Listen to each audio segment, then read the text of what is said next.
நம்ம காந்தாரா திரைப்படத்துல ரிஷப் செட்டி அவர்கள் மேல குளிகா தெய்வம் இறங்கிடும். அப்போ அந்த கூட்டத்தில் இருக்கிற ஒருத்தர் அந்த தெய்வத்தை விதவிதமான பேரை வச்சு கூப்பிடுவாரு. அந்த பேர்களுக்கெல்லாம் மீனிங் என்னன்னு உங்களுக்கு தெரியுமா? முதல்ல குளிகா தெய்வம் இறங்கின உடனே சுவாமி குளிகா அப்படின்னு சொல்லி கூப்பிடுவாரு. சுவாமி குளிகா, அது நார்மலா நம்ம சுவாமி குளிகா தான். அடுத்து அந்த தெய்வம் அந்த ஆட்களை தரையில தூக்கி போட்டு அடிக்கிற மாதிரி காட்டுவாங்க. அப்போ ருத்ரகுலிகா அப்படின்னு சொல்லி அவர் சொல்லுவாரு. ருத்ரகுலிகா அப்படின்னா ரொம்ப கோபமாவும் ஆக்ரோஷமாவும் இருக்கக்கூடிய குலிகா அப்படின்னு அர்த்தம். அடுத்து அவர் சீரி வந்து 2 பேர் அடிக்கிற மாதிரி காட்டுவாங்க. அப்போ ராகு குலிகா அப்படின்னு சொல்லுவாங்க. ராகு குலிகா, ராகு அப்படின்னா பாம்புன்னு சொல்லிட்டு அர்த்தம். அதே மாதிரி அந்த சீன்லயுமே பாம்பு மாதிரி அவர் சீரி வந்து 2 பேர் அடிச்சிருப்பாரு. அதனால ராகு குலிகா அப்படின்னு சொல்லியிருப்பாங்க. அடுத்தது 2 பேர் அந்த தெய்வம் எங்க அப்படின்னு தேடிக்கிட்டு இருக்கும்போது பின்பக்கத்துல இருந்து வந்து அவங்களை குழிக்குள்ள தள்ளி இருப்பாரு. அப்ப அதை பார்த்துட்டு அந்த ஆளு தந்திர குலிகா அப்படின்னு சொல்லியிருப்பாரு. தந்திரகுலிகா.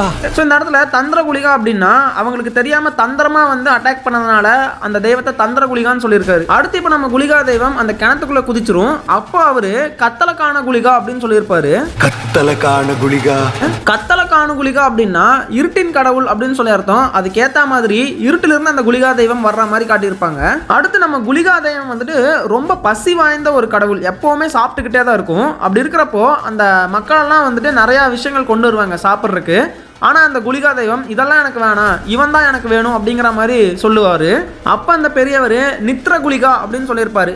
நித்ர குலிகா அப்படின்னா தி பிளட் கார்டியன் அப்படின்னு சொல்லி அர்த்தமா. அதே மாதிரி அவனுடைய ரத்தத்தையும் நான் குடிப்பேன் அப்படிங்கிற மாதிரி சொல்லியிருப்பாருங்க. அடுத்து அவரு கையில 2 தீப்பந்தங்களை வாங்கி சண்டை போடுவாரு. அப்போ அக்னி குலிகா அப்படின்னு சொல்லுவாங்க. அக்னி குலிகா அந்த வார்த்தைக்கு ஏற்ற மாதிரி நெருப்பை வச்சு சண்டை போடுற மாதிரியுமே காட்டியிருப்பாங்க. அண்ட் ஃபைனலா என்னுடைய மக்களை நான் இருக்கிற வரைக்கும் யாராலையும் அழிக்க முடியாதுன்னு சொல்லி பயங்கரமா ஒரு மரத்து மேல ஏறி நின்று கத்துற மாதிரி காட்டுவாங்க.